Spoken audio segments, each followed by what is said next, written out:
The hangover hit me like a freight train the moment consciousness crept in. My head throbbed with each heartbeat, and my mouth felt like I'd spent the night chewing cotton soaked in cheap tequila. The silk against my skin felt wrong. Too smooth, too expensive. Nothing like the threadbare cotton sheets I'd collapsed onto after the festival's closing party. I kept my eyes closed, trying to piece together the fragments of last night through the fog of alcohol and exhaustion. The Latin Music Festival had been the highlight of Miami's cultural season. 3 days of salsa, bachata, and merengue that had left my feet bloody and my soul soaring. As one of the featured dancers, I'd performed 6 shows over the weekend, each one more demanding than the last. The closing party had been legendary. Champagne flowing like water, music that made rest impossible, and the kind of celebration that only dancers knew how to throw. But something was wrong. The air smelled different, not the familiar mix of my vanilla body spray and the ocean breeze that drifted through my apartment windows. This was something else entirely. Expensive cologne, leather, and the faint aroma of Cuban cigars. My stomach churned, and not just from the hangover. I forced my eyes open, squinting against the morning light filtering through floor-to-ceiling windows I didn't recognize. The room spun for a moment before settling into focus, and what I saw made my breath catch. This wasn't my cramped studio apartment in Little Havana. This was a penthouse suite that screamed money, marble floors, modern art on the walls, furniture that probably cost more than I made in a year. Panic clawed at my throat as I looked down at myself. A cream-colored silk nightgown clung to my body, definitely not mine. My dance costume from last night, the red sequined number I'd worn for the finale, was nowhere to be seen. My hands flew to my throat, finding the thin gold chain with the Virgin Mary pendant my grandmother had given me still there. At least I hadn't been completely robbed. I turned my head slowly, fighting the wave of nausea the movement triggered, and that's when I saw him. Dante Valverde lay beside me, one arm thrown across the space between us, his fingers nearly touching my hip. Even in sleep, he radiated power, the kind that came from never having to ask for anything twice. His chest rose and fell steadily. The sheet pooled at his waist, revealing a torso marked with scars that told stories I didn't want to know. His face, relaxed in sleep, was devastatingly handsome in that dangerous way that made smart women do stupid things. I knew who he was. Everyone in Miami knew Dante Valverde, even if they'd never seen him in person. The Valverde family controlled half the city's underground, their influence stretching from the docks to the penthouses. Drugs, weapons, protection. If it moved through Florida's underbelly, the Valverdes had their hands in it. And Dante, at 32, was their crown prince, groomed from birth to rule an empire built on blood and fear. My hands trembled as I carefully lifted the sheet, checking for evidence of what might have happened. My underwear was still on, black lace that I definitely remembered putting on for the party. Small mercies, but that didn't explain how I'd ended up here, in his bed, wearing his clothes. I started to slide toward the edge of the bed, moving millimeter by millimeter to avoid waking him. My dance training had taught me how to move silently, how to control every muscle, but my body felt foreign and heavy. The room tilted dangerously as I sat up, and I had to grip the edge of the mattress to keep from falling back. "Going somewhere, mi amor?" His voice, rough with sleep and tinged with amusement, sent ice through my veins. I froze, my back still to him, trying to summon the persona that had carried me through countless performances. Layla Morgan, the dancer who could command a stage, who could make 1,000 people hold their breath with a single movement. Not the terrified girl who'd woken up in a monster's bed. "I need to go home," I said, proud when my voice came out steady despite the tremor in my hands. "Thank you for whatever this was, but I have rehearsals today." The bed shifted as he sat up, and I felt the heat of his gaze on my back. "Rehearsals? On the day after your wedding?" That's dedication. The word hit me like a physical blow. I spun around too quickly, sending the room into another nauseating spiral. What did you just say? He was watching me with those dark eyes that missed nothing, a slight smile playing at the corners of his mouth. He looked relaxed, comfortable, like waking up next to a confused woman was just another Sunday morning. The sheet had fallen lower, revealing the V of his hips and the gun tattooed over his ribs, a trademark of the Valverde family. Our wedding, he repeated slowly, as if speaking to a child. Last night, after your final performance. You don't remember? I laughed, but it came out high and slightly hysterical. That's not funny. I didn't marry anyone last night. I was at the closing party. I had too much champagne. And then, the memories flickered like a broken film reel. Dancing, laughing. Someone's hand on my waist, leading me through a slow song. And then I went home. No, querida. He reached for his phone on the nightstand, his movements unhurried. You went with me. The phone screen lit up, and he turned it toward me. A video started playing. Grainy security footage with a timestamp from 3:47 a.m. I watched in growing horror as a woman in a red sequined dress swayed on her feet in what looked like a judge's chambers. The woman was definitely me, though I looked far drunker than I remembered being. Beside me stood Dante, his hand possessively on my lower back, keeping me upright. I watched myself nod enthusiastically at something the judge said, watched myself sign papers with a flourish, watched myself turn and kiss Dante with an abandon that made my cheeks burn. The kiss went on long enough that the judge cleared his throat twice before we broke apart. I wouldn't.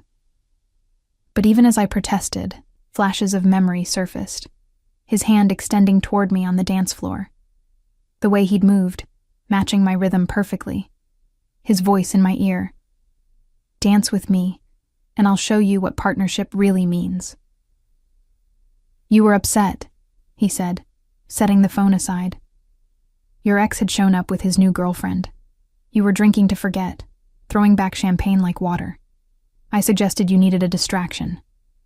Marcus. The memory hit me like a slap. He'd been there, flaunting that blonde yoga instructor he'd left me for 3 months ago. I'd been doing so well, moving on, focusing on my career. But seeing them together, watching him whisper in her ear the way he used to whisper in mine, had shattered my carefully constructed composure.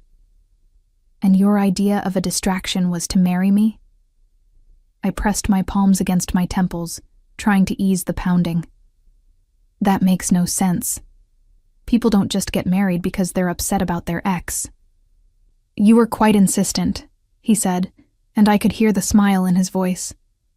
Said you wanted to do something he could never undo. Something that would prove you'd moved on to bigger and better things. Your words, not mine. I searched desperately for memories of making such a declaration, but found only fragments. The burn of tequila, the bass line vibrating through my bones, someone laughing. Was that me? And over it all, the intoxicating presence of the most dangerous man in Miami. Even if I said that, I argued, why would you agree? Men like you don't marry random dancers. You have arrangements, contracts, women who understand your world. He shifted, and suddenly he was closer. Close enough that I could feel the heat radiating from his skin. What makes you think you're random, Layla? The way he said my name sent an unwelcome shiver down my spine. There was possession in it, knowledge, as if he'd been saying it long before last night. I don't even know you, I whispered. You knew enough last night. His hand moved to the nightstand again, this time producing a folder. Besides, we have all the time in the world to get acquainted now. He opened the folder, revealing official-looking documents, marriage certificates, contracts. My signature appeared on every page, slightly wobbly but undeniably mine. One document in particular caught my eye, a prenuptial agreement that seemed surprisingly generous. In the event of separation, I would receive a settlement that would set me up for life. "You insisted on the prenup," he said, noticing my focus. "Said you didn't want anyone thinking you were after my money. I found it charming." "This is insane." I pushed the papers away, my mind racing. Marriages can be annulled, especially ones conducted when one party was intoxicated. True. He leaned back against the headboard, completely unbothered by my distress. Though that would be complicated, considering the number of witnesses who saw you enthusiastically consent. Judge Martinez, my lawyer, your friend from the dance company who served as your witness. Carmen was there, I gasped. My best friend from the company, the one who was supposed to keep me from doing stupid things when I drank too much. She tried to talk you out of it for about 10 minutes, he admitted. Until you told her that this was the first time in months you'd felt truly alive. That dancing with me made you remember why you loved movement in the first place. Very poetic. She cried. The words rang with enough truth to make my stomach drop. I did remember dancing with him, remembered the way he'd moved like he'd been born to it, the way he'd anticipated every shift of my weight, every spin, every dip. For those moments on the dance floor, I'd felt like I was flying. One dance doesn't mean I wanted to marry you, I said weakly. No, he agreed. But what came after might have. He meant the kiss. I remembered it now, remembered the way time had stopped when his lips met mine, the way my body had responded like it recognized him, like it had been waiting for him. It was the kind of kiss that made people do crazy things, like marry dangerous strangers in the middle of the night. The marble floor was cold beneath my bare feet as I paced the penthouse bathroom, my phone pressed to my ear. Carmen's voice came through tinny and apologetic, confirming my worst fears. I tried to stop you, Layla, I swear. But you were so determined, and honestly, you looked happier than I'd seen you in months. The way you two moved together. She paused, and I could picture her biting her lip the way she did when she was nervous.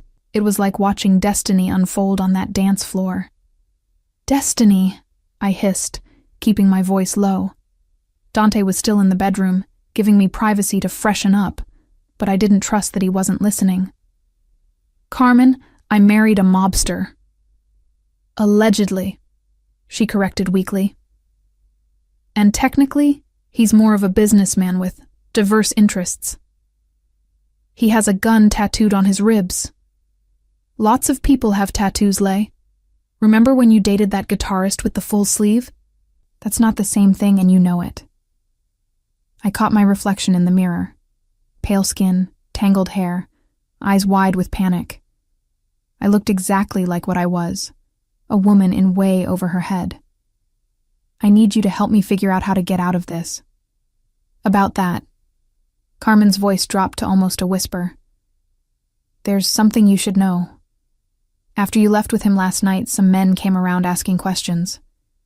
They wanted to know where you'd gone, who you'd left with. They didn't look friendly, Lay. My blood ran cold. What kind of men? The kind that make you want to lock your doors and pray. Security threw them out, but they were waiting in the parking lot when I left. I had to call my cousin Rico to escort me home. I sank down onto the edge of the pristine bathtub, my legs suddenly unable to hold me. Why would anyone be looking for me? I don't know, but maybe. She hesitated. Maybe being married to Dante Valverde isn't the worst thing right now. At least no one will mess with you if they know you're under his protection. The word protection sent an unwelcome shiver through me. Is that what this was? Had I accidentally stumbled into some kind of security arrangement? A knock on the bathroom door made me jump. Layla, breakfast is ready when you are. Dante's voice was calm, patient, like he had all the time in the world. I have to go, I whispered to Carmen. But this isn't over. We're going to figure out how to fix this. Lay, wait. but I hung up before she could finish, not ready to hear more warnings or worse, more reasons why this marriage might not be the disaster I thought it was. I splashed cold water on my face, finger-combed my hair into something resembling order, and steeled myself for whatever came next. The silk nightgown would have to do for now. My dance costume was nowhere to be found, and I wasn't about to ask for it.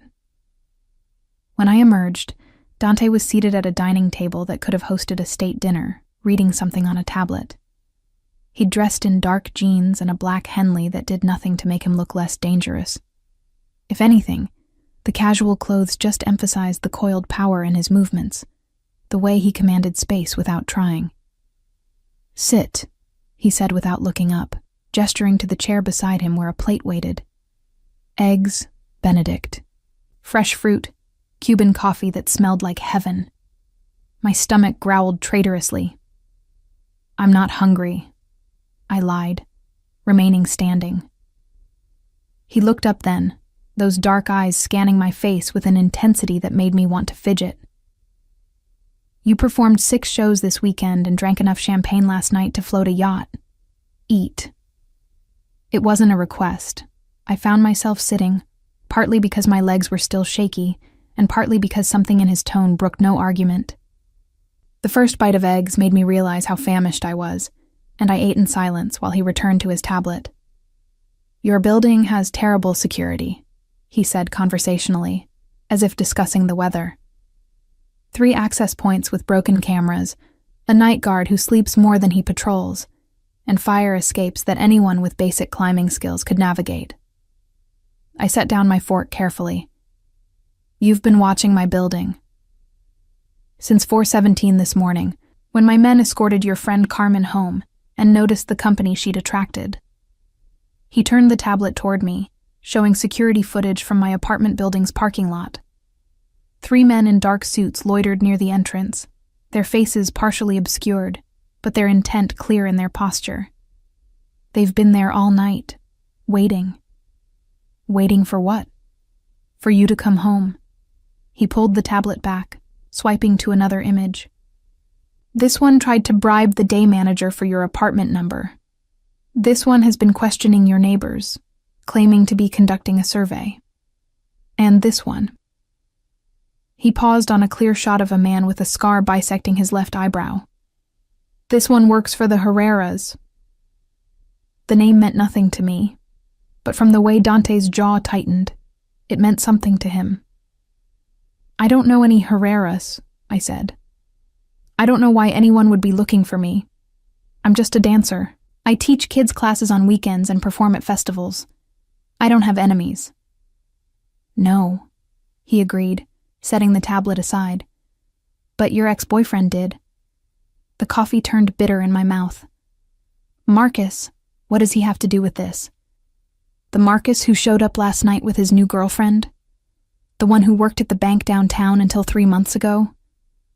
Dante's smile was sharp as a blade. "That Marcus was laundering money for the Herrera cartel. When he disappeared, he took something that didn't belong to him. They've been looking for him ever since." The room spun, and not from the hangover. "That's impossible. Marcus was an analyst. He wore terrible ties and got excited about spreadsheets. He wasn't involved with cartels." Men like Marcus are exactly who cartels recruit. Clean records, respectable jobs, access to financial systems. Dante leaned back in his chair, watching me process this information. When he vanished 3 months ago, the Herreras assumed he'd gone into hiding. But last night, he showed his face at a very public event. They must have had people watching. But he left before I did. I saw him go. The yoga instructor had been dragging him toward the exit around midnight, complaining about an early morning class. He left through the main entrance, yes. But you. Dante's expression shifted to something almost admiring. You left through the performer's exit, with me. The Herrera's men followed the wrong trail. Ended up at your apartment instead of wherever Marcus is actually hiding. My hands were shaking again. I pressed them flat against the table, trying to make sense of this nightmare. So they think I know where he is? Or they think you have what he took? He pushed my coffee cup closer to me, a surprisingly gentle gesture. Either way, going home isn't safe for you right now. This is insane, I said for what felt like the 100th time this morning. I dated him for 8 months. He was boring and reliable, and then he cheated on me with someone who could bend into a pretzel. That's it. That's our entire story. Did he ever leave anything at your apartment? Files, drives, anything unusual? I shook my head, then paused. Wait. He had a storage unit key on his keychain. When he picked up his things after we broke up, he couldn't find it. Accused me of hiding it out of spite. Dante's eyes sharpened. Do you still have it? I don't know. Maybe. I haven't exactly done a deep clean since he left. The thought of strangers tearing through my apartment looking for some key made me nauseous. My neighbor, Mrs. Chen, feeds my cat when I'm performing, if those men are still there. I've already sent someone to collect your cat, Dante said, pulling out his phone. And Mrs. Chen has been advised to visit her daughter in Coral Gables for a few days. The casual way he'd inserted himself into my life, making decisions without consulting me, should have made me angry. Instead, I felt an unexpected wave of relief that someone was thinking about the details I'd overlooked. Is that what you do? I asked. Take over people's lives? When necessary. He typed something on his phone, then set it aside. The marriage complicates things for the Herreras. You're no longer just Marcus's ex-girlfriend. You're my wife. That carries weight in our world. Our world, as if I'd chosen to be part of it. For how long? I asked quietly. How long do I have to play this role? Until the Herreras find Marcus and get what they want. Or until they understand that you don't have it and never did. He studied me for a moment. Despite what you might think, I don't make a habit of keeping unwilling prisoners. But right now, letting you leave would be signing your death warrant. So I'm trapped. Protected, he corrected. There's a difference. Before I could argue, his phone rang. He answered in rapid Spanish, his expression darkening with each word. When he hung up, the lazy confidence from earlier was gone, replaced by something colder. What happened? I asked, though I wasn't sure I wanted to know. Your apartment. The Herreras grew tired of waiting. He showed me his phone screen, a news alert about a fire in my building. No injuries reported, but the 3rd floor had sustained significant damage. My floor. Everything I owned. My costumes, my photos, my grandmother's jewelry except for the necklace I wore. All gone. I stared at the screen, unable to process the loss. They would have done worse if you'd been there, Dante said quietly. This was a message. To me. To anyone thinking of helping you. But they miscalculated. He stood, moving to the window that overlooked Biscayne Bay. They don't know about last night, about us. When they find out. When they find out what? I joined him at the window, needing to see something beyond these walls, even if it was just water and sky. When they find out, they'll understand that Layla Morgan is off limits, that any action against you is an action against the Valverde family. He turned to face me, and I saw the killer beneath the expensive clothes and careful control. And that's not a war they want to start. The weight of what I'd stumbled into crashed over me. This wasn't just about a drunken mistake anymore. This was about survival in a world I didn't understand, with rules written in blood and alliances that shifted like sand. I need to call my dance company, I said, grasping for something normal. Tell them I won't be at rehearsal. Already done. You've been granted a leave of absence for personal reasons. At my look, he shrugged. My sister owns a significant stake in the Miami Cultural Center. She was happy to arrange it. Of course she does. I laughed, but it came out brittle. Is there anything in this city your family doesn't control? The Herrera's territory in Hialeah, the Russians down in Sunny Isles. The cops, theoretically, though that's more of a gray area. His casual admission of corruption should have shocked me more than it did. But yes, our reach is extensive. It's why you're safer here than anywhere else. I thought about my apartment in flames, about Mrs. Chen being hustled away to safety, about Carmen needing an armed escort just to get home. All because I dated the wrong man and then drunkenly married another one. What happened to him? I asked suddenly. Marcus. Do you know where he is? No, but I will. The certainty in his voice was chilling. The Herreras aren't the only ones who want to talk to him now. 3 days into my imprisonment, I refused to call it protection, no matter how gilded the cage. I found myself standing on the penthouse balcony at sunset, watching the city transform into a glittering jewel below. The ocean breeze carried salt and possibilities, reminding me of all the places I couldn't go. Dante appeared beside me, silent as always. He had an uncanny ability to move without sound, a predator's grace that my dancer's instincts both admired and feared. He handed me a glass of wine, white, perfectly chilled, exactly the kind I liked. Another detail he'd somehow absorbed about me. You're getting predictable, he said, settling against the railing. Every evening at exactly 6:47, you come out here and stare at the city like it might disappear. Maybe I'm hoping it will, I countered, taking a sip. Along with this whole situation. He studied me with those dark eyes that seemed to see too much. Tell me about the first time you danced. The question surprised me. Over the past 3 days, our conversations had been carefully neutral. Arrangements, meals, updates on the Herrera situation. Nothing personal. Why? Because you're going stir-crazy and talking might help. Because I'm curious about the woman who commanded that stage so completely that she made me forget why I was there. Because we're married. And I know nothing about you except that you like your coffee with 1 sugar, and you unconsciously dance when you think no one's watching. I'd been doing that, dancing.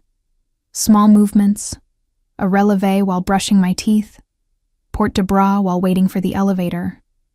My body rebelled against stillness, especially when stress coiled through my muscles like a living thing. I was 4, I heard myself say. My mother took me to see a ballet in Houston. We couldn't afford real tickets, but she knew someone who worked backstage.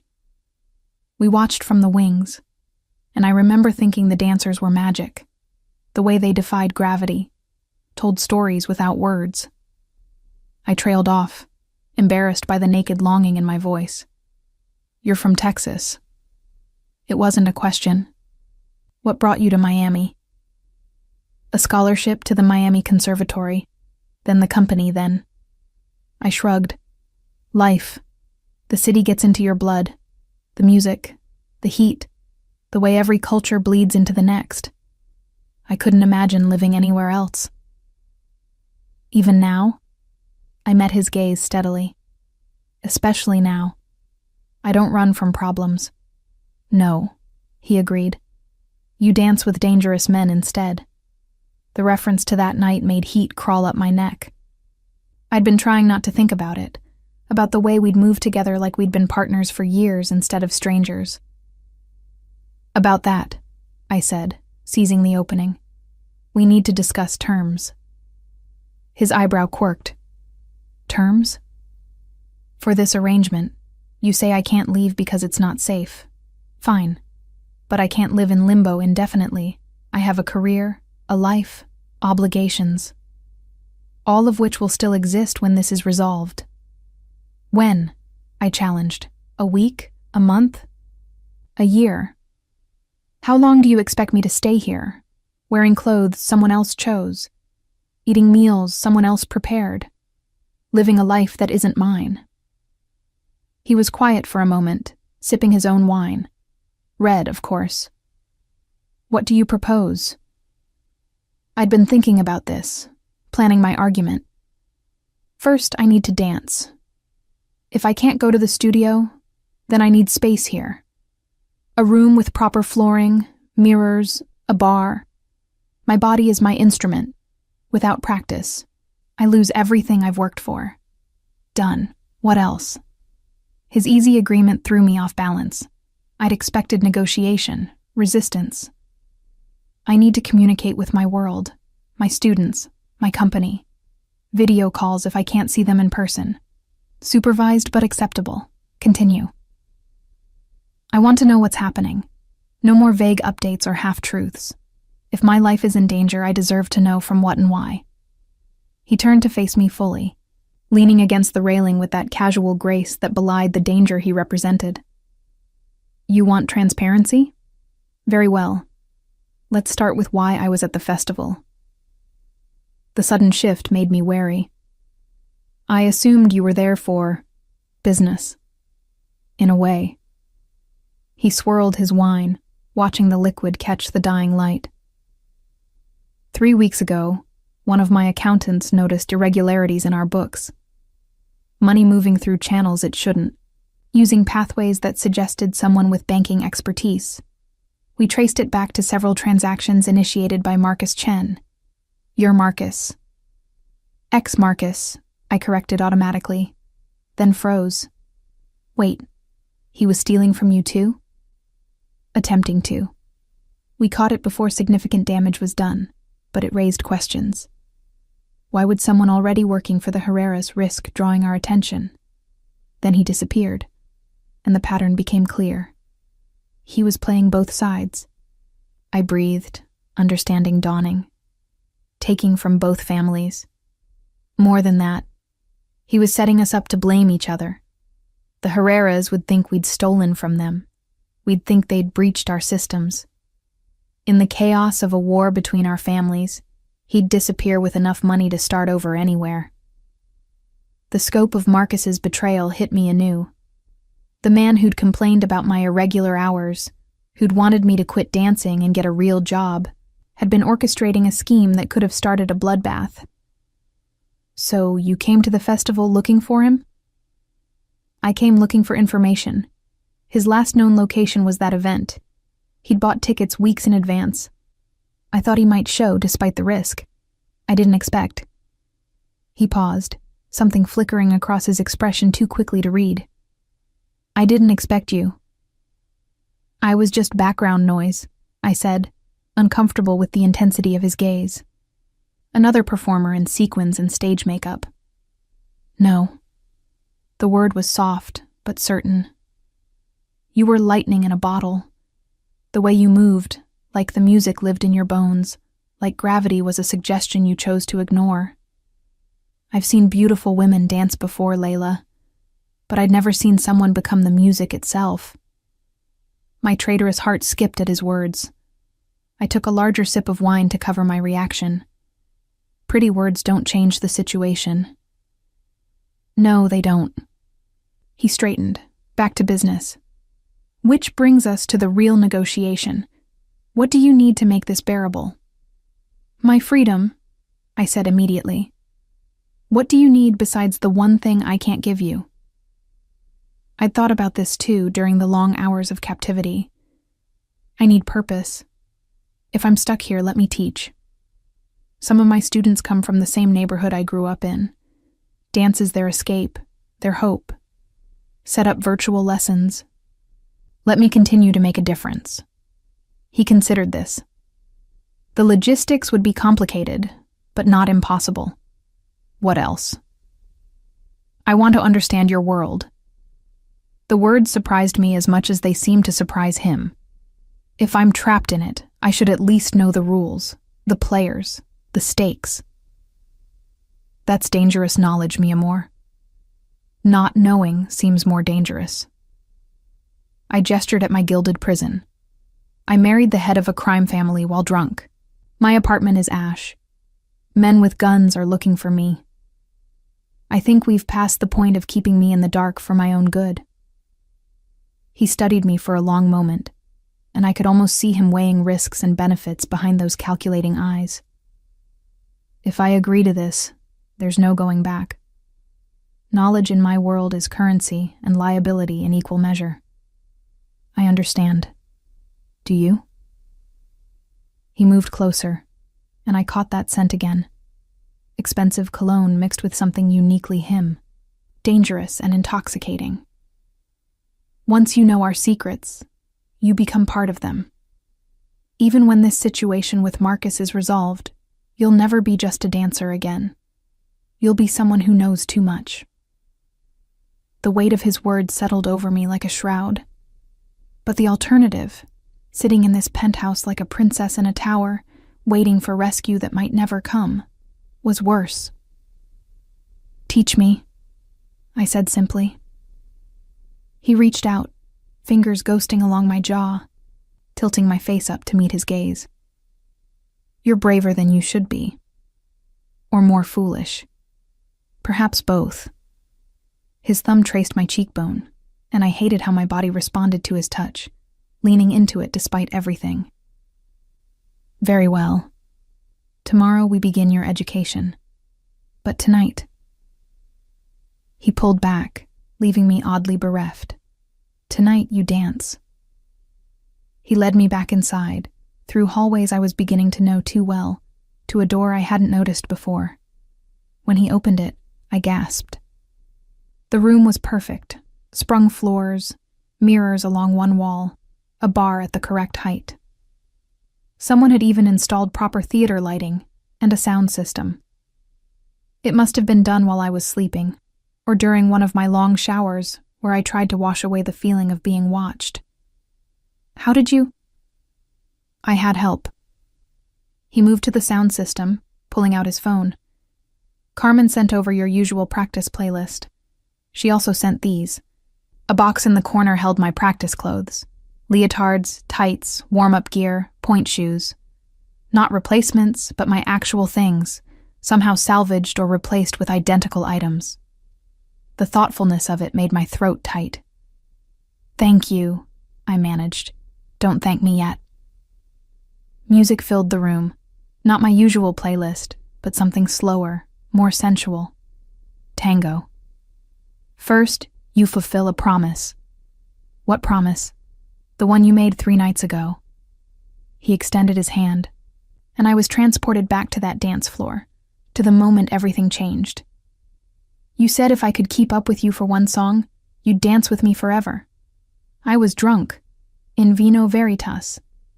His hand remained extended, patient, waiting. I could have refused, should have refused. But the music called to my muscles, and the challenge in his eyes spoke to something reckless in my soul. I took his hand. This time, I was sober enough to catalog every detail. The way his hand settled on my back, firm, but not possessive. The way he held me, close enough to lead, far enough to let me breathe. The way he moved with the confidence of formal training. "You've had lessons," I accused as he led me through a perfect ocho. My mother insisted, said a man who couldn't dance had no business calling himself Latino. He spun me, caught me, dipped me with practiced ease. But I never understood the point until that night. And now I understand that dancing is like fighting, like negotiating, like making love. It's about reading your partner, anticipating their moves, creating something together that neither could achieve alone. We moved across the floor, and I found myself relaxing into his lead. He was good, better than good. He danced like he did everything else, with controlled power and surprising grace. When the song ended, we stood frozen, breathing hard, closer than we'd started. "This doesn't change anything," I said, but my voice lacked conviction. "No?" His hand was still on my back, thumb tracing small circles that sent shivers down my spine. "Then why does it feel like everything has already changed?" Before I could answer, before I could think, he kissed me. Not like that night, all champagne and recklessness. This was deliberate, thorough, a claim staked with full knowledge of the consequences. I should have pulled away. Instead, I kissed him back. tasting wine and danger and something that might have been destiny. When we finally broke apart, I was trembling. "Tomorrow," he said roughly, "we discuss terms. Tonight, we remember why we started this dance." He left me there, surrounded by mirrors that reflected a woman I barely recognized. Flushed, alive, caught between wanting to run and wanting to follow. I turned on my practice playlist, trying to lose myself in familiar movements. But every pirouette felt different now, charged with the memory of his hands. The first threat came during my morning coffee, delivered with the same efficiency as the imported pastries and fresh flowers that appeared daily in the penthouse. Dante slid a photograph across the marble breakfast table, his expression carefully neutral. "This was left at the gate this morning." I set down my cup with trembling fingers, staring at the image. Carmen, leaving her apartment, unaware of the telephoto lens capturing her every move. Red circles marked her face, her car, her routine. The message was clear without words. "We can reach those you care about." "She doesn't know anything," I said, my voice barely above a whisper. "That won't matter to them if they think she does." Dante pulled the photo back, and I watched him slip it into the jacket he wore despite the Miami heat. "I've assigned protection to her discreetly. She won't know they're there unless needed. More of your men following innocent people. Would you prefer the alternative?" The casual way he discussed surveillance, protection, threat assessment. It was becoming too normal. I'd been in this penthouse for a week now, and the outside world was starting to feel like a dream I'd once had. "There has to be another way," I said, pushing eggs around my plate without appetite. "What if I made a public statement? Told everyone I don't have what Marcus took? And you think the Herreras would simply believe you? Take your word that their missing fortune isn't hidden in some safety deposit box only you can access." He shook his head. "That's not how our world works, mi amor. Words mean nothing. Only actions and consequences matter. Our world." He kept saying that, as if I'd chosen to be part of this shadow realm of violence and vendetta. A knock at the door interrupted my response. Elena entered, Dante's assistant, housekeeper, and probably bodyguard rolled into one terrifyingly efficient package. She whispered something in rapid Spanish that made his jaw tighten. "What now?" I asked, tired of being kept in the dark. "We have a visitor," Dante said, rising. "Someone you should meet. Consider it part of your education." He led me to his office, a room I'd only glimpsed before. Floor-to-ceiling windows offered a commanding view of the bay, but my attention was drawn to the woman waiting inside. She was perhaps 50, immaculately dressed in cream Chanel, with the kind of bone structure that aged gracefully. But her eyes, dark like Dante's, held the same predatory awareness. "Mama," Dante said, kissing her cheek. "Thank you for coming." His mother. I straightened instinctively, suddenly aware of my casual sundress and bare feet. "So," she said, studying me with the intensity of a jeweler examining a diamond for flaws. "You're the dancer who married my son." Yes. Layla Morgan. Mrs. Valverde. The name still felt foreign on my tongue. "Isabella," she corrected, though her tone suggested I hadn't earned the right to use her first name. "Sit. We have much to discuss." I looked at Dante, but he'd moved to the window, hands clasped behind his back in a posture I'd learned meant he was thinking, calculating. I sat across from his mother, feeling like a student called before the principal. "My son tells me you were drunk when you married him," Isabella began without preamble. "That you knew nothing of our family, our business, our expectations." "That's correct." "And yet here you are, wearing our name, living under our protection, learning our secrets." She leaned forward, and I caught a whiff of expensive perfume underlaid with steel. "Tell me, Miss Morgan, what makes you worth the war your presence might cause?" "I don't..." The Herreras have already reached out, she continued as if I hadn't spoken. They want you delivered to them for questioning. They believe you have access to what Marcus stole. My son has refused, of course, but refusal has a price in our world. Blood for blood, insult for insult. So I ask again, what makes you worth that price? Mama, Dante warned from his position by the window. No, mijo. She should understand. Isabella's gaze never left mine. 3 of our men were shot last night. Not killed. The Herreras aren't ready for that escalation yet. But wounded. A message. Every day my son keeps you here, the violence will increase. Your presence puts our entire family at risk. The weight of her words crushed against my chest. I'd known there was danger, but hearing it laid out so starkly, knowing people had already been hurt because of me. I never asked for this, I said quietly. No? You didn't ask to date a man who worked in finance? Didn't ignore the signs that he was more than he seemed? Didn't drink yourself into poor judgment and marry into one of Miami's most notorious families? She smiled, but it was sharp as glass. We all make choices, Miss Morgan. Now you must live with yours. That's enough. Dante's voice cut through the tension.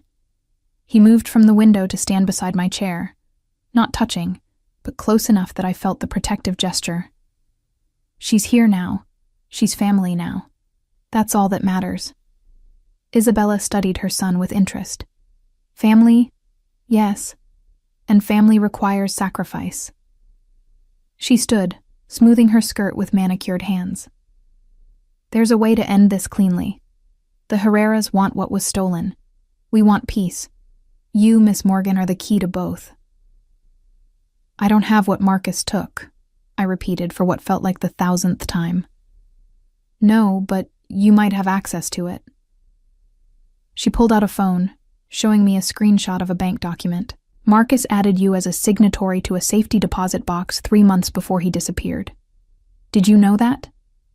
The room spun. What? No, I never signed anything like that. Your signature says otherwise. Forged, most likely, but the bank won't know that. The box can only be opened with 2 keys and biometric verification from an authorized signatory. She tucked the phone away. Guess whose fingerprints are in their system? Mine, I breathed, understanding dawning. He used me as insurance. Precisely. The box likely contains the access codes to the offshore accounts where he hid what he stole. You could walk into that bank tomorrow and retrieve them. Then why hasn't anyone? Because the moment you do, whoever is watching, and everyone is watching, will know. The Herreras have men stationed outside every major bank in the city. We have our own surveillance. The first person to reach you after you exit with those codes wins everything. And I die, I said flatly. Isabella shrugged elegantly. Possibly. Unless you have protection strong enough to deter such an outcome. I understood now why she'd come. This wasn't a social visit or a mother's curiosity about her son's unexpected bride. This was a negotiation. You want me to retrieve the codes and give them to you. I want peace, she corrected. The money itself is secondary. But ending this standoff, removing the threat to our operations, protecting our family, these things have value beyond mere dollars. And if I refuse, then you remain here, a prisoner in all but name, while the violence escalates around you. How many people will be hurt before this ends? Your friend Carmen? The children you teach? My son?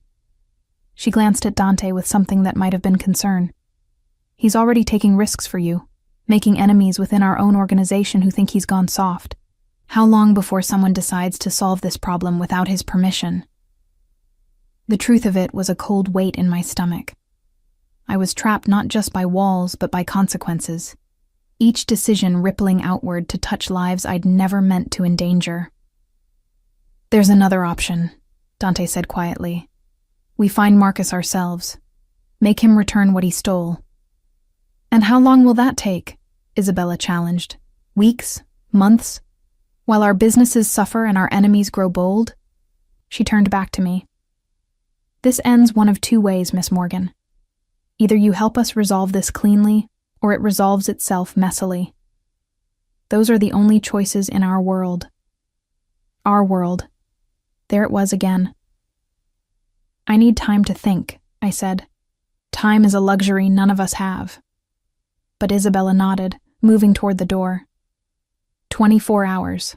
Then we move forward, with or without your cooperation. She left with the same quiet authority she'd entered with, leaving behind the ghost of expensive perfume and hard truths. Your mother is terrifying, I said after a moment of silence. She's practical, Dante corrected, though his expression was troubled. And she's not wrong. This situation is becoming untenable. Then let me go. I'll leave Miami, disappear somewhere the Herreras won't find me. You think there's anywhere in the world beyond their reach? Or mine? He crouched beside my chair, bringing us to eye level. Running isn't an option, Layla. Not anymore. Because I'm your wife? Because you're under my protection. Because despite the danger, despite the complications, He stopped, jaw clenching as if physically holding back words. You what? Instead of answering, he rose and went to his desk, pulling out a leather folder. This arrived this morning as well. I wasn't going to show you yet, but perhaps transparency is better. Inside the folder were photographs. Not threats this time, but surveillance shots of Marcus. Recent ones based on the timestamp. He was entering a hotel in Orlando, looking over his shoulder, clearly nervous. You found him? My people did. He's been moving every few days, paying cash, staying off the grid. But he made a mistake. Used a credit card linked to an old alias. We'll have him within 48 hours. And then? Then he returns what he stole, and this ends. That simply. His smile was dark. Nothing about this is simple. But yes, once we have Marcus, you'll be free to go.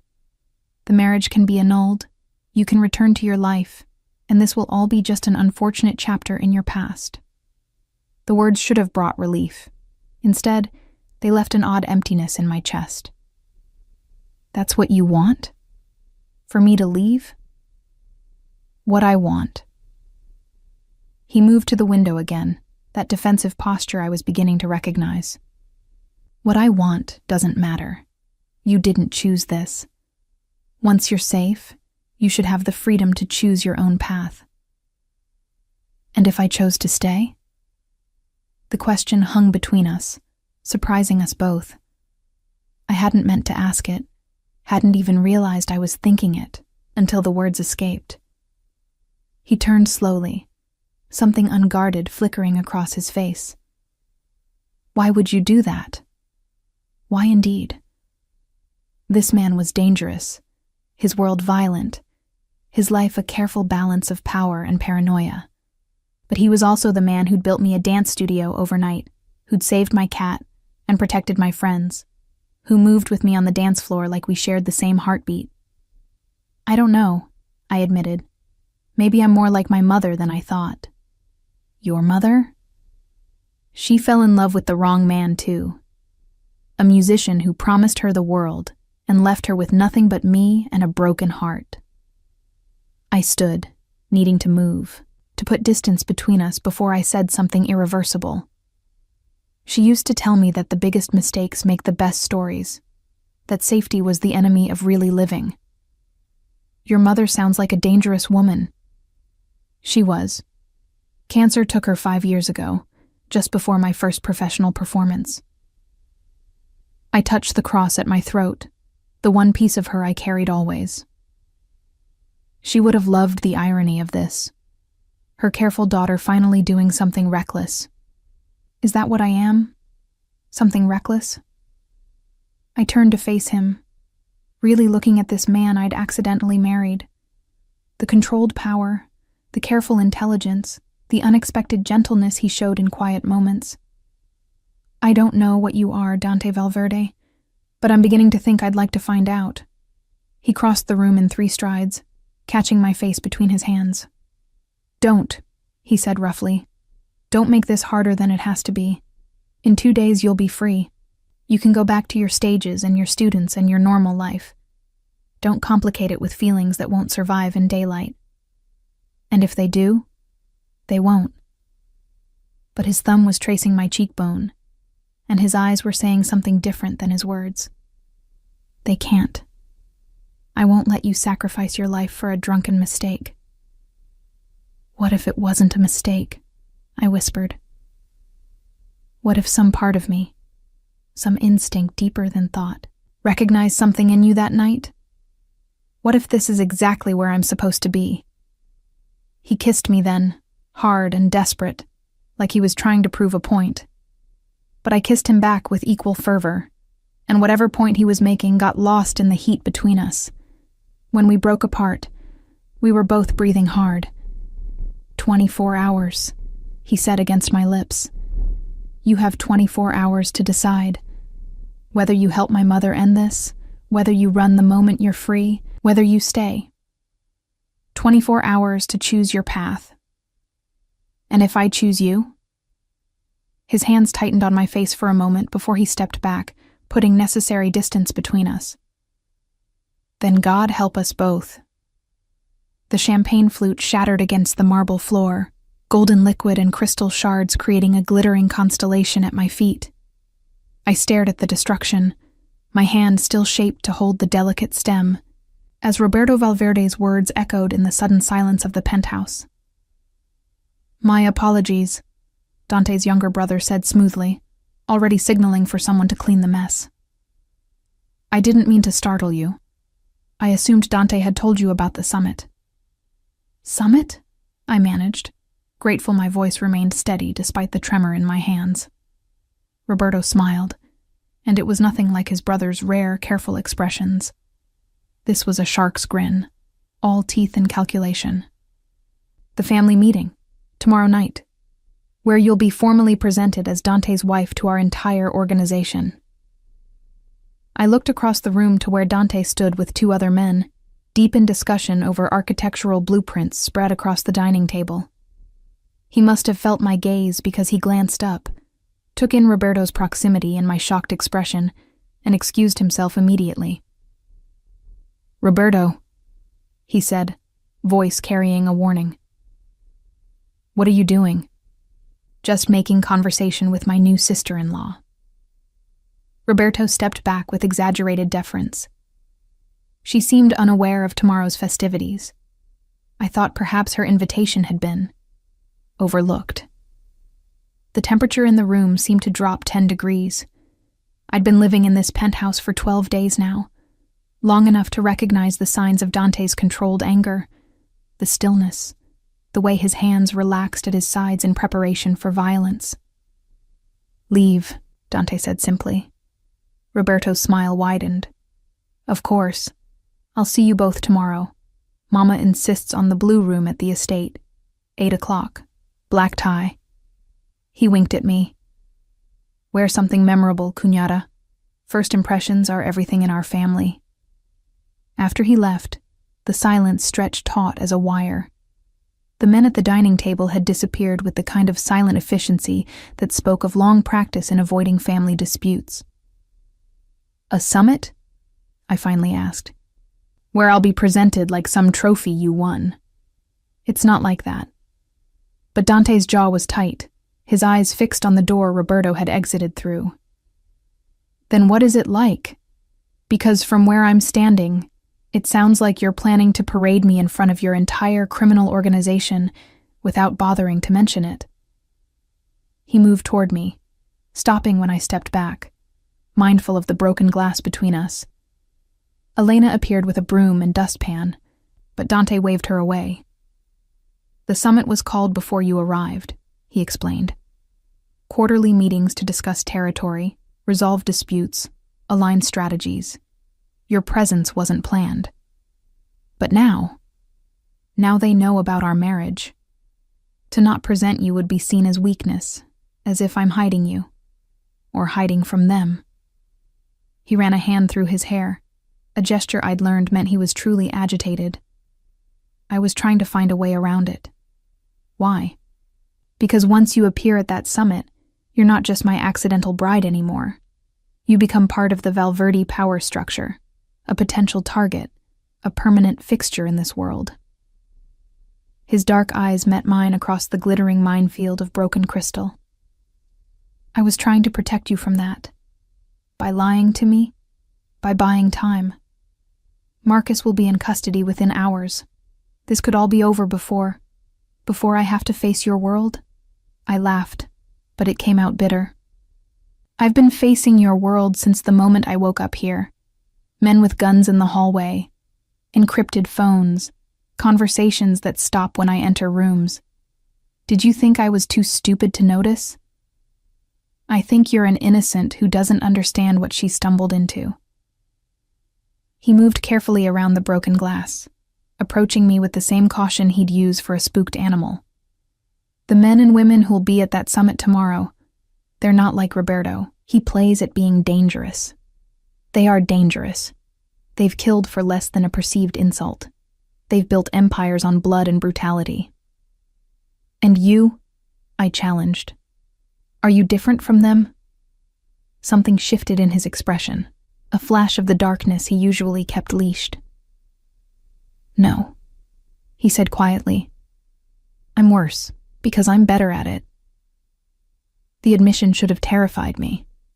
Instead, I felt an odd sense of relief. Finally, some honesty between us. Then teach me, I said. If I have to walk into that room tomorrow, teach me how to survive it. He studied me for a long moment.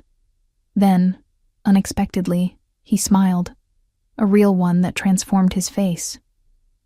You continue to surprise me, mi amor. I'm a quick learner, and I have a good teacher, apparently. The broken glass crunched under his shoes as he closed the distance between us.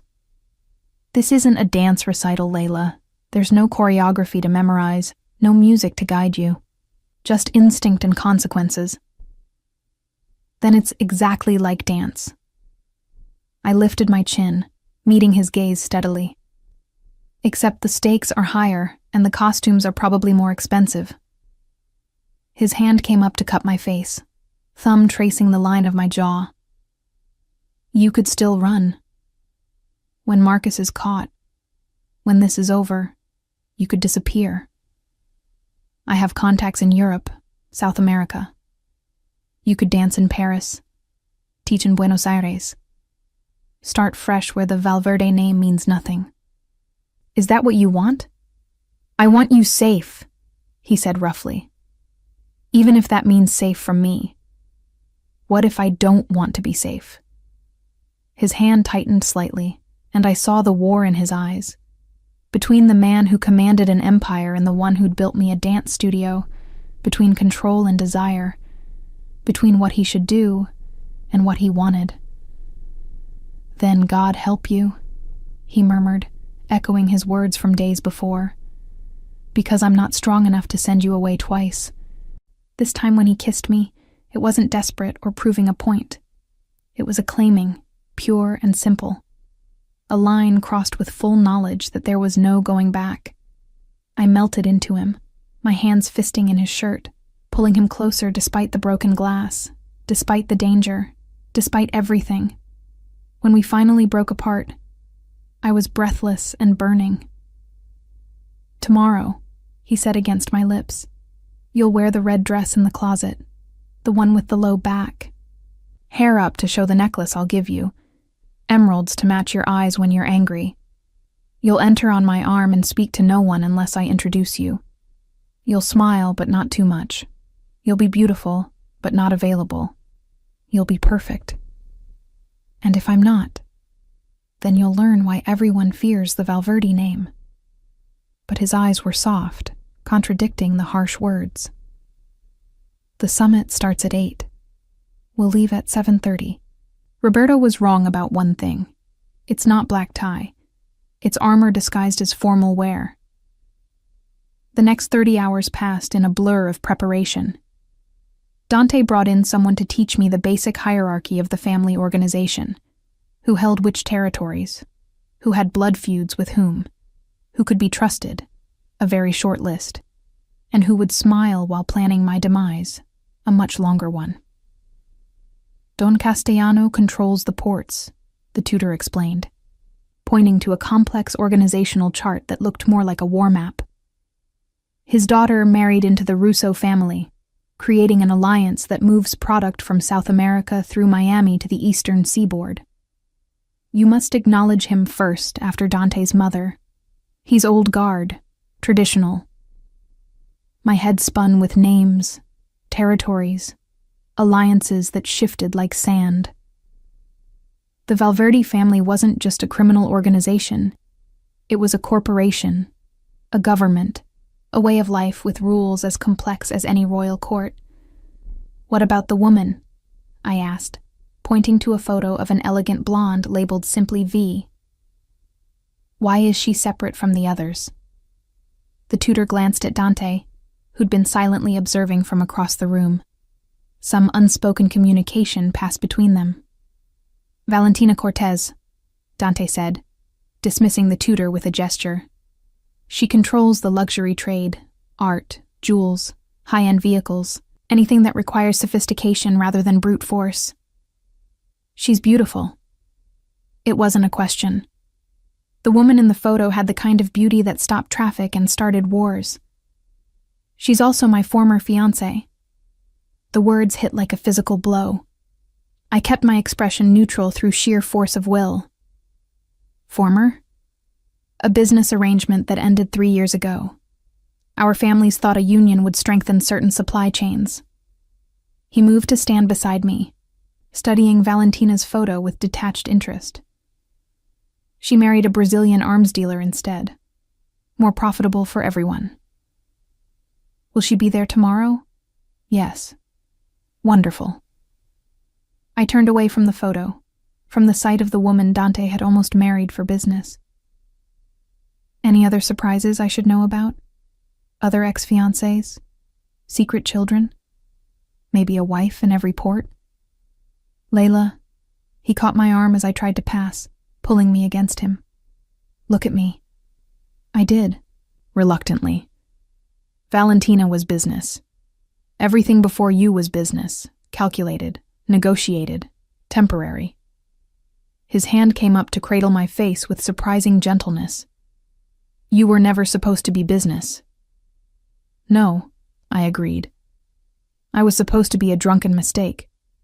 You were supposed to be impossible. He leaned down, resting his forehead against mine. A dancer who made me forget why I was hunting. A woman who looked at me without fear or greed. A complication I couldn't afford and couldn't resist. Sweet talk won't make tomorrow easier. No, but this might. He pulled a velvet box from his pocket, opening it to reveal a necklace that made me gasp.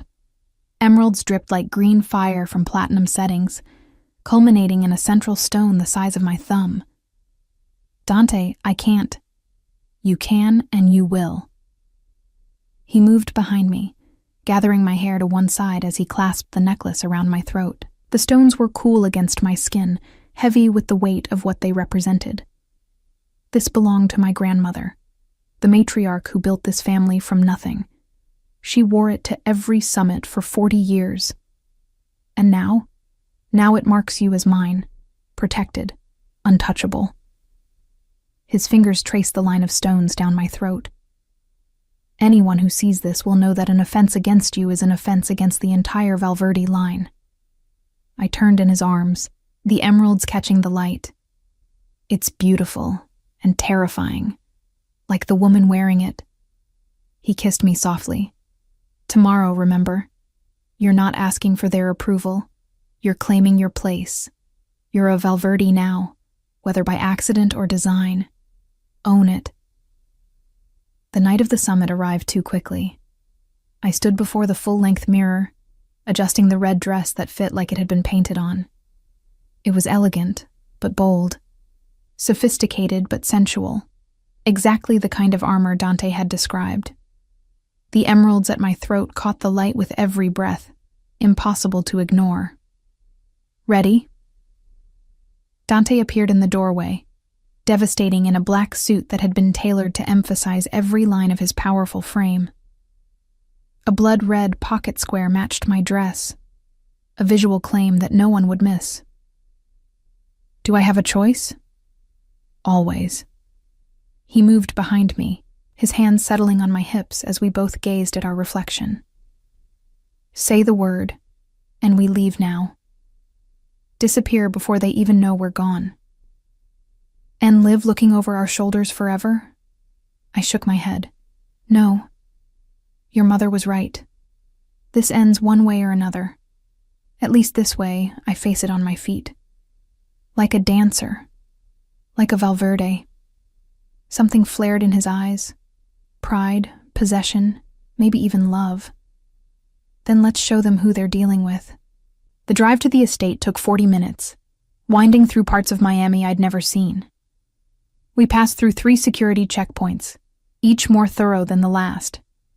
By the time we reached the main house, a Mediterranean mansion that could have housed royalty, my nerves were wound tight as piano wire.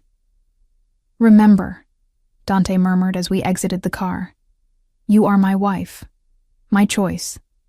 Anyone who disrespects you disrespects me. And no one has been stupid enough to do that in a very long time.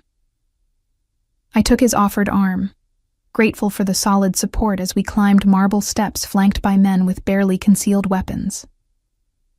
The massive doors opened before we reached them, revealing a foyer that belonged in a museum. Dante. Isabella Valverde descended the curved staircase like a queen greeting supplicants. Tonight she wore black silk and diamonds, her own emerald ring catching the light as she extended her hand to her son. And Layla. How lovely you look, my dear. The stones suit you. It was as close to approval as I suspected I'd get. I inclined my head, remembering the protocol. Thank you, Isabella. Your home is magnificent. Our home, she corrected smoothly. Your family now, after all. The words held weight beyond their surface meaning. I was being acknowledged, publicly claimed. The men and women gathering in the ballroom beyond would hear of this exchange within minutes. Shall we? Isabella linked her arm through mine, a gesture that surprised everyone, including Dante. I think it's time you met your new family properly. As she led me toward the ballroom, Dante close behind, I caught our reflection in a gilt mirror. 3 figures in formal wear, moving in sync, looking for all the world like we belonged together. Maybe we did. Maybe that's what terrified me most. The gunshot shattered the night like breaking crystal. I felt the bullet pass close enough to stir my hair before Dante's body slammed into mine, driving us both behind the marble fountain in the center of the garden. My red dress tore on the gravel, emeralds pressing cold against my throat as my heart hammered against my ribs. Stay down, Dante commanded, his voice deadly calm despite the chaos erupting around us. Screams from the ballroom, more gunfire, the sound of shattering glass as someone shot out the estate's windows. The summit had been going so well. I'd navigated the introductions, accepted the toasts, even managed cordial conversation with Valentina, who'd assessed me with the kind of cool appraisal one might give an interesting insect. 2 hours of careful diplomacy, of proving I belonged in this glittering, dangerous world. Then, the Herreras had come for their war. Is this about me? I gasped, pressing closer to the fountain's base as another bullet chipped the marble above our heads. Everything is about you now. Dante had his phone out, barking orders in rapid Spanish.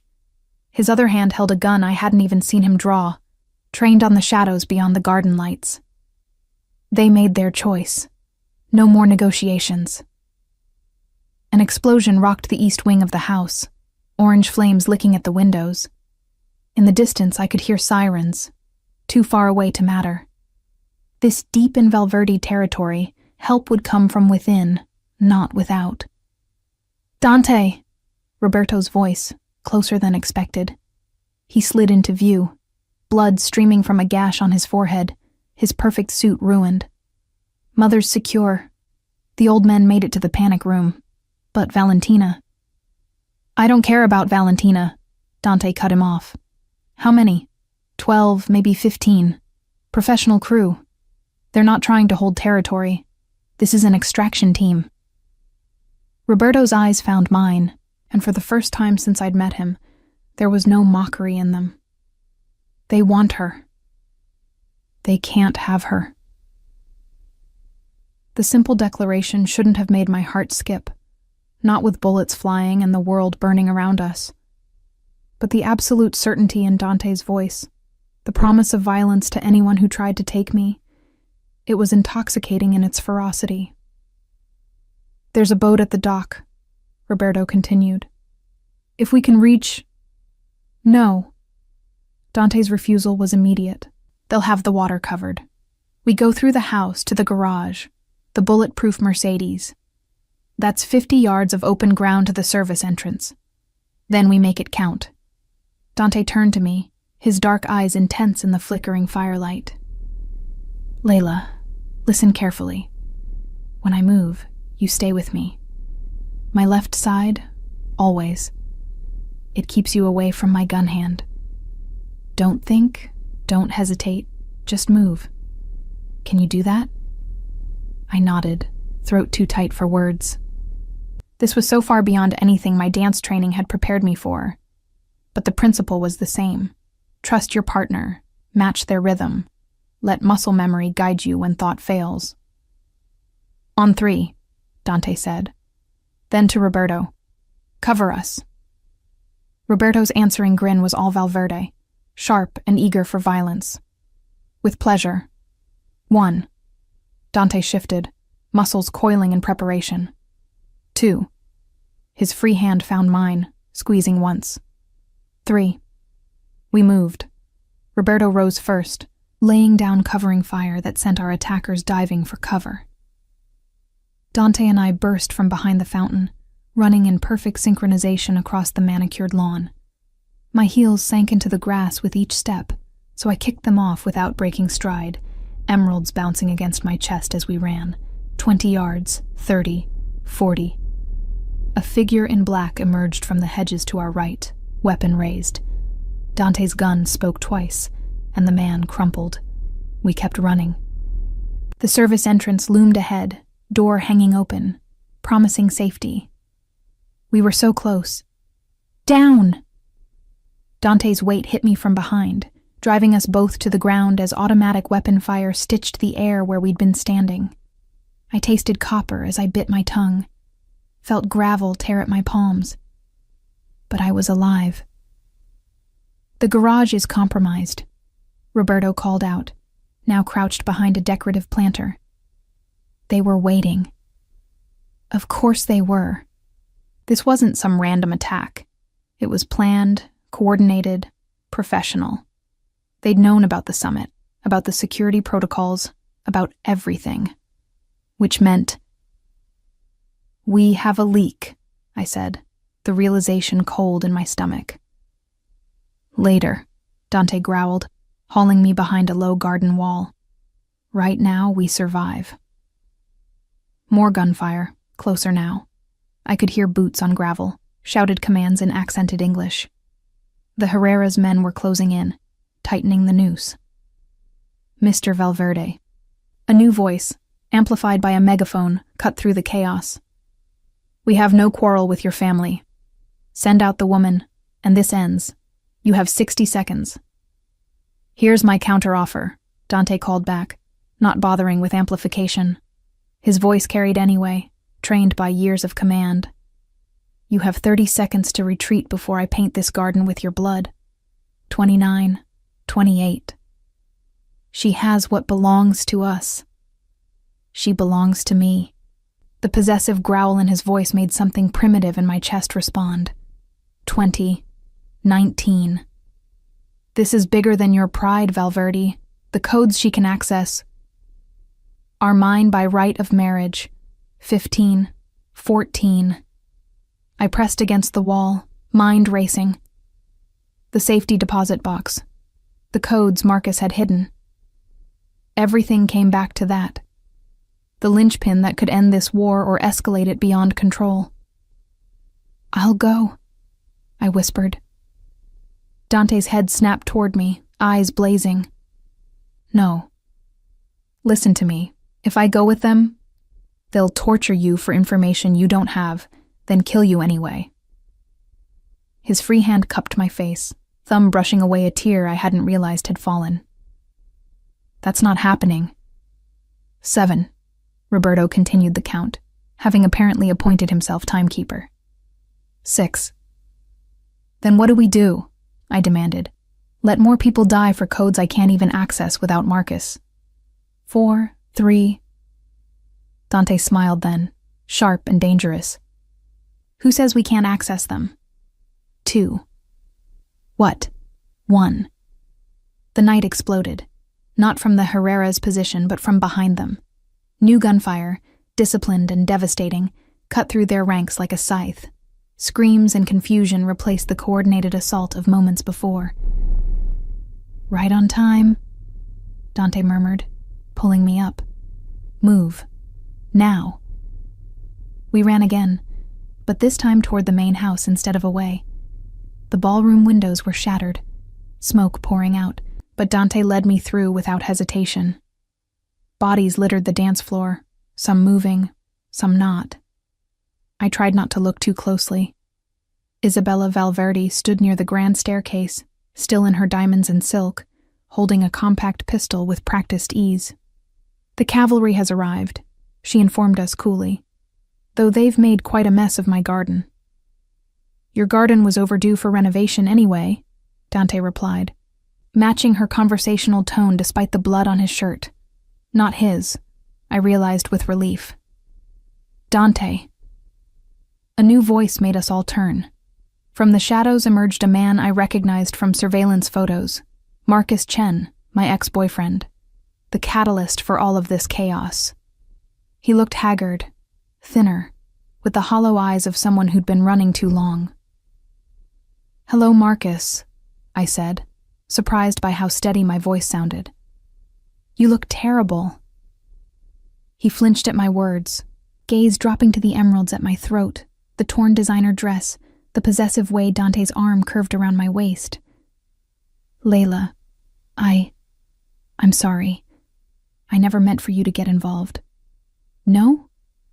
I stepped forward, anger burning through the fear. "You just meant to use my name, my signature, my life as your insurance policy. You meant to leave me as bait while you ran with stolen millions." "I was trying to protect you by marking me as a target." I laughed, but it came out sharp as glass. "By ensuring that every criminal organization in Miami would see me as the key to their missing fortune?" I didn't think. "No," Dante interrupted, voice soft with menace. "You didn't, but now you'll fix it." He gestured, and 2 men appeared to flank Marcus. "You'll access the accounts, return what you stole, clear my wife's name from any involvement." "And then?" Marcus asked, though he clearly didn't want to know the answer. "Then you disappear, permanently. Whether that means a shallow grave or a new identity in Siberia depends entirely on how cooperative you are in the next hour." Marcus paled further, if that was possible, but he nodded, defeated. "I'll need access to a secure terminal, and..." He glanced at me. "And Layla. The failsafe I built requires both our biometrics." "Of course it does." I was too tired to be surprised. "Lead the way." The next hour passed in a blur of passwords, security codes, and digital transfers. Marcus worked with the efficiency of desperation, moving millions with keystrokes while Dante's men watched his every move. I provided fingerprints and retinal scans when needed, feeling like a prop in someone else's story. When it was done, when the accounts were emptied and the stolen funds redistributed according to some complex formula that restored balance to Miami's underworld, Marcus looked at me with something that might have been regret. "For what it's worth," he said quietly, I did love you, in my own way. Your way nearly got me killed, but it didn't." He glanced at Dante, who stood silent sentinel behind me. "Maybe things worked out how they were supposed to. You always were too big for the life I could offer." "Don't," I warned. "Don't try to make this poetic. You used me and ran." "Yes." He accepted the condemnation without protest. "And now I'll run again. Properly this time." Dante made a gesture, and the men escorted Marcus out. I never saw him again. Sometimes, late at night, I wonder if he made it to Siberia or found that shallow grave. Most nights, I find I don't care. "It's over," Dante said once we were alone in his study, the sounds of cleanup echoing from the floors below. The Herreras had retreated once their prize proved worthless, their assault force decimated by Dante's reinforcements. The summit had ended in blood and fire, but the Valverde position was stronger than ever. "Is it?" I sank into a leather chair, exhaustion hitting me all at once. "Or is this just how life is now? Gunfights and gardens, diamonds and death." He knelt before me, looking up with those dark eyes that had captivated me from the first dance. "You can still leave. The marriage can be annulled. You were coerced by circumstances, threatened, forced into—" "Stop." I pressed my fingers to his lips, silencing the offer I didn't want to hear. "Do you remember what you told me? That dancing is like fighting, like negotiating, like making love." He nodded against my fingers. "You were right. And tonight, we danced through bullets together. We negotiated with my past and your present. And now—" I leaned forward, replacing my fingers with my lips in a kiss that tasted of smoke and possibility. "Now I want to know what the rest of the dance looks like. Layla, I'm not drunk this time," I continued. "I'm not confused or coerced or caught up in the moment. I'm choosing this. Choosing you, the man who built me a dance studio and held my hand through gunfire, the killer who quotes poetry and the boss who risks wars for accidental wives. This life is dangerous, I know, but so is crossing the street in Miami, so is dating investment bankers with secret criminal careers, so is dancing professionally when one injury could end everything." I cupped his face, feeling the stubble beneath my palms. "At least with you, I know where the danger is coming from." He caught my hands, pressing kisses to each palm. "You're sure?" "No," I admitted. "But I'm sure about you, about us, about the way we move together even when the world is burning." I smiled, feeling lighter despite everything. "Besides, your mother already gave me the family emeralds. Be ashamed to give them back." His laugh was rough with emotion. "She'll be impossible now. She knew before I did that you were going to stay. Mothers always know." He rose, pulling me up and into his arms. "Then we do this properly. A real wedding this time. No drunken Vegas judges, no midnight certificates. The whole family, the whole world watching as I claim you properly. I don't need—" "I do." His voice was fierce, certain. "I need everyone to know that you're not here by accident or arrangement. You're here by choice. My choice. Your choice. Our choice." The possessive declaration should have frightened me. Instead, it felt like coming home. Then yes. Yes to the wedding. Yes to the family. Yes to this beautiful, terrible, impossible life. He kissed me then, deep and claiming, and I melted into it.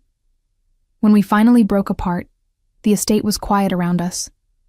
The threats had been neutralized, the territories rebalanced, the immediate danger past. "There's something else," Dante said, producing a small velvet box from his pocket. Inside sat a ring that took my breath away. A massive emerald surrounded by diamonds, set in platinum that caught the light like captured stars. "When did you—" the day after you arrived. I told myself it was for show, for the summit.